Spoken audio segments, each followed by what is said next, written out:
Alors, du coup, effectivement, moi, je vais vous parler de la conception de bâtiments porcins, sachant que cette intervention, elle est en complémentarité de l'intervention que j'avais faite l'année dernière sur ce même sujet, où je vous avais présenté les résultats, c'est-à-dire les concepts auxquels on était arrivé.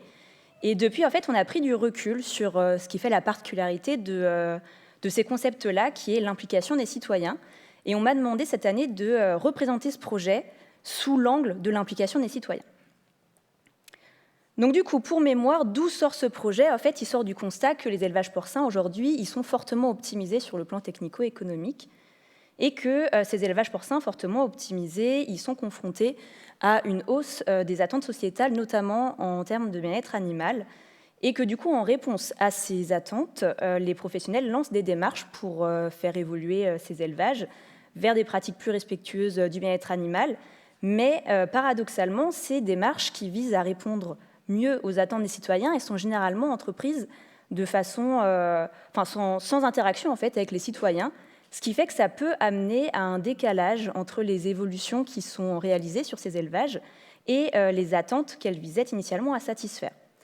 Donc du coup, nous, pour essayer de contrer ce décalage-là, on a lancé également une démarche qui visait à imaginer les bâtiments porcins de demain avec les professionnels, mais en impliquant les citoyens dans cette démarche.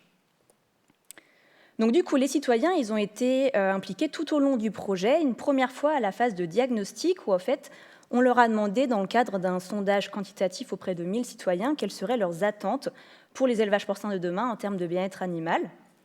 Par rapport à ces attentes-là, on a recueilli des idées qui permettraient d'y répondre dans le cadre d'un atelier d'idéation qui était fait avec 30 professionnels. Mais on a aussi recueilli des idées auprès des citoyens directement, donc des idées qui pourraient permettre également de répondre à ces attentes dans le cadre d'un concours d'expression. L'ensemble de ces idées, on les a illustrées sous forme de cartes, et ces cartes, on les a redonnées à notre groupe de professionnels dans un atelier de prototypage où ils les ont sélectionnées, combinées pour imaginer, donc en fait ils étaient en sous-groupe, les professionnels, donc ils ont imaginé quatre concepts, un par sous-groupe de professionnels. Et ces concepts-là, on les a modélisés en 3D et on les a fait visiter virtuellement, notamment à un groupe de citoyens pour avoir leur avis, leur perception citoyenne sur ces premières versions de concepts. Et par rapport aux points bloquants qu'on a identifiés, en tout cas aux points qui venaient ternir leur perception citoyenne, on a donné ces points-là aux 4 sous-groupes de professionnels qui ont retravaillé en fait les concepts de manière à améliorer leur perception sociétale. Et du coup, on les a de nouveau modélisés, de nouveau représentés à un groupe de citoyens via des visites virtuelles, et ensuite on a validé les concepts. Donc au final, on a une implication des citoyens tout au long du projet, une implication variée, mais par contre toujours indirecte, si vous faites attention à ce que j'ai dit. Donc c'est vraiment les professionnels qui ont co-construit les concepts, mais presque à chacune des étapes de leur démarche, on leur a apporté une contribution des citoyens qu'ils pouvaient ou pas prendre en compte. Donc au final, on est arrivé à 4 concepts d'élevage porcin innovants en santé et bien-être animal. Et quand on regarde leur perception sociétale, on voit que l'évaluation montre qu'elle est améliorée, mais par contre, selon des degrés qui sont différents. Ce degré différent, en fait, il est dû à l'étape dans le processus d'innovation à partir duquel les professionnels ont réellement pris en compte cette contribution des citoyens, et bien sûr de l'importance de cette prise en compte à cette étape. Pour être un peu plus précise, je vais prendre des exemples. En l'occurrence, je vais faire un focus sur le concept 3 et 4. Donc, sur le concept 3, on a une contribution des citoyens qui est prise en compte par le sous-groupe de professionnels a posteriori de la version 1 des concepts. C'est-à-dire que les professionnels ont imaginé un concept qui permettrait de répondre à notre demande initiale, c'est-à-dire des bâtiments de demain innovants en santé et bien-être animal. Et c'est lorsqu'ils ont eu connaissance de la perception des citoyens de leur première version de concept qu'ils ont du coup réévalué, réaménagé, réajusté leur concept de façon à en améliorer la perception sociétale. Donc, on s'aperçoit que quand on a une contribution des citoyens, même si elle est importante, mais quand elle arrive a posteriori, on s'aperçoit que la perception sociétale est améliorée par rapport à un élevage standard, mais elle reste quand même plutôt moyenne. Au contraire de la perception sociétale quand cette contribution des citoyens elle est faite a priori dans la conception des concepts. Donc là, en l'occurrence, ça a été le cas pour le concept numéro 4, où le sous-groupe de professionnels a imaginé un concept sur la base d'une idée centrale des citoyens qui ont proposé, pourquoi pas, élever les porcs par groupes familiaux. Et en fait, le sous-groupe de professionnels a imaginé un concept qui permettrait d'intégrer du coup cette idée-là. Et autour, ils ont bien sûr ajouté plein d'idées qu'eux avaient également, ou d'autres idées aussi des citoyens. Et au final, on s'aperçoit que quand la contribution des citoyens elle est faite a priori, il n'y a pas photo en termes de perception sociétale, puisque l'évaluation qu'on a faite après a montré que là, on arrive à une perception sociétale qui est vraiment très très bonne. Donc du coup, on a des perceptions sociétales qui sont améliorées à travers ces 4 concepts. Et quand on a fait une analyse technico-économique de ces 4 concepts d'élevage-là, on s'est aperçu sans grande surprise que les résultats technico-économiques étaient anticorrélés aux résultats de la perception sociétale. Donc du coup, on a fait la liste de tous les points techniques et économiques qui étaient responsables de cette dégradation des résultats. Et on les a fait remonter de nouveau au groupe de professionnels qui ont retravaillé de nouveau les concepts de façon à essayer d'améliorer, ou en tout cas d'avoir des résultats moins dégradés en termes de technico-économiques. Et on a réussi, les professionnels plutôt, ont réussi à réduire cette dégradation des résultats technico-économiques après avoir du coup retravaillé sur les concepts. Alors, comment ça se fait qu'ils aient réussi à réduire la dégradation de ces résultats technico-économiques?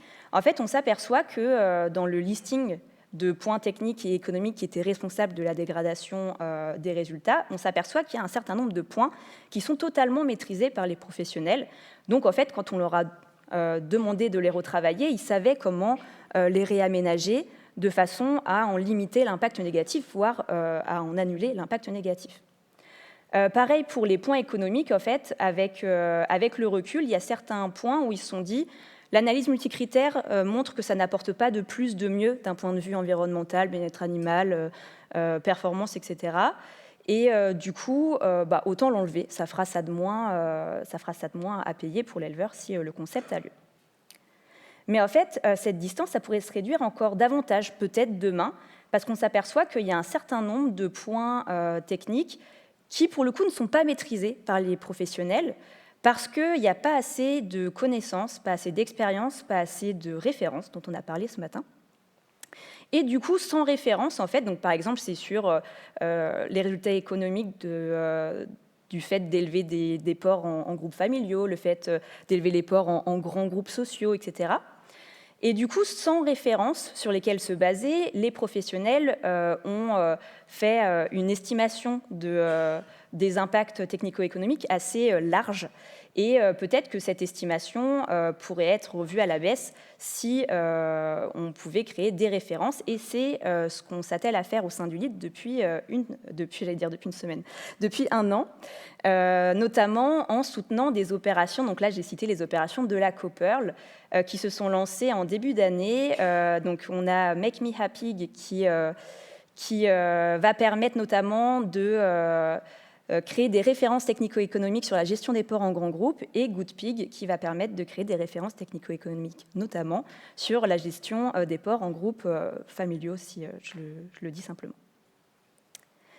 Donc, si je conclus, donc on a des attentes divergentes sur les élevages de demain, en tout cas des attentes initiales divergentes sur les élevages porcins de demain entre les professionnels et les citoyens.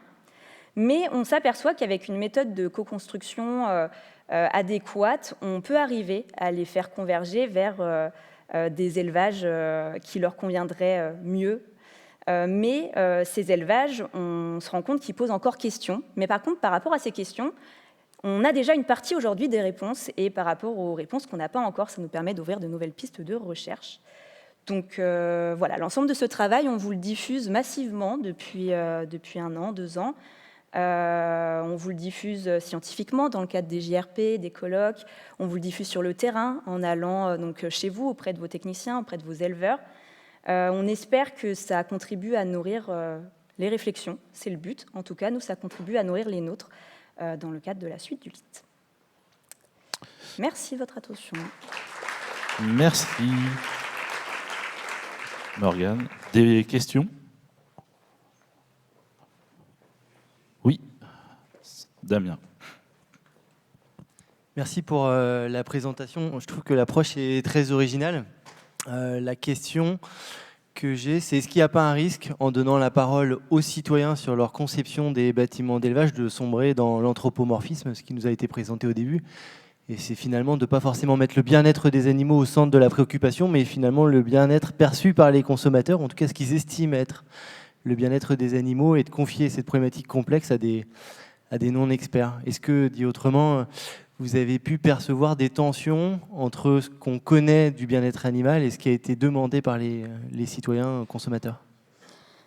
Alors, est-ce qu'il y a un risque? En fait, effectivement, dans la contribution brute des citoyens, peut y avoir, je prends souvent cet exemple-là, je vais le reprendre, mais l'idée qui est à la base du concept 3, l'élevage, en gros, c'est l'élevage selon l'approche compagnie, l'élevage en groupes familiaux, est née d'une proposition, où en fait la proposition c'était sous forme de BD, quelqu'un qui avait dit bah, moi j'aimerais bien que, je trouverais ça bien que comme moi, donc c'était un enfant, les enfants cochons puissent vivre avec le papa cochon et la maman cochon, et en fait comme ça fait effectivement très anthropomorphisme, et ça a été à nous de traduire en fait cette idée-là en disant bah en fait l'idée derrière c'est l'élevage en groupes familiaux. Et en fait, c'est pour ça qu'on n'a pas fait de contribution directe des citoyens envers les professionnels, parce que aussi on savait qu'on allait devoir traduire pour que ce soit entendable par les professionnels. Et voilà, j'ai répondu à ta question, Damien, ou pas? Ok.